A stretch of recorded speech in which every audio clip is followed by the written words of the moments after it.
After this orca got stranded, she lay crying for hours, but how rescuers responded?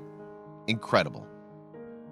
Please don't forget to subscribe to our channel and don't forget to ring the bell for more. Eric Keane, a whale researcher, was sailing the seas around British Columbia one seemingly ordinary morning when he heard a strange noise coming from the coast. Upon investigation, he discovered that the source of the sound was a young orca that had gotten itself wedged on a patch of sharp rocks.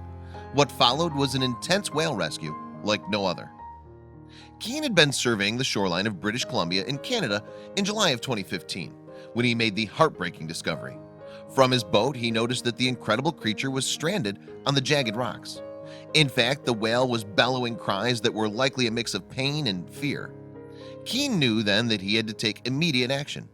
He therefore called the local environmental group Whale Point and the Gitka at Guardians, who care for the coastline and the surrounding waters. Though no one knows how the young whale got itself caught on the rocks at low tide, it was clear that there would be no lifting her off the rocks anytime soon. Consequently, the rescuers would have to do their best to care for the stranded creature until the tide came back in and she could swim her way out to safety. Orcas, perhaps more commonly known as killer whales, constitute the largest member of the dolphin family, and males can grow up to 32 feet long. With no predators, they sit at the top of the ocean's food chain and survive on a diet of fish, seals, and even the occasional dolphin. Unfortunately, though, many populations of orcas in this area are still under threat due to habitat loss, pollution, and food depletion. In fact, in 2015, the whales in British Columbia's waters were put on the U.S. endangered species list. It was vital then that the rescue team did everything they could to save this high and dry whale.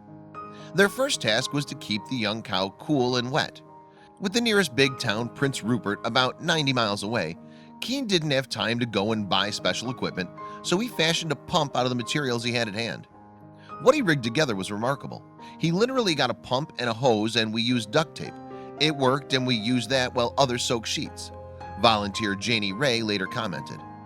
All the while, the terrified orca continued to call to her family out at sea. It was so heartbreaking. She was calling out from land. A transient call is quite mellow and has a sad tone to it, Ray added. Eventually, the whale began to calm down and seemed to accept the love and care she was getting from the group of volunteers. It was as if she realized we were there to help her, Ray revealed. But upon closer inspection, the rescuers noticed that the orca had some cuts from the sharp rocks. She was also bleeding from her tail and pectorals. Thankfully, her injuries were not considered too serious.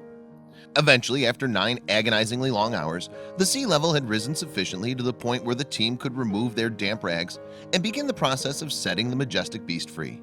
As the water began to lap around her, the orca also seemed to realize that she'd survived her traumatic ordeal.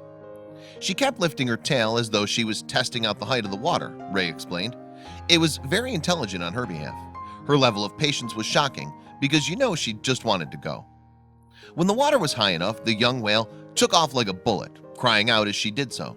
There were many cheers as this whale was finally free. Whale Point wrote on its Facebook page. Amazingly, a pod of whales were not far from the shore.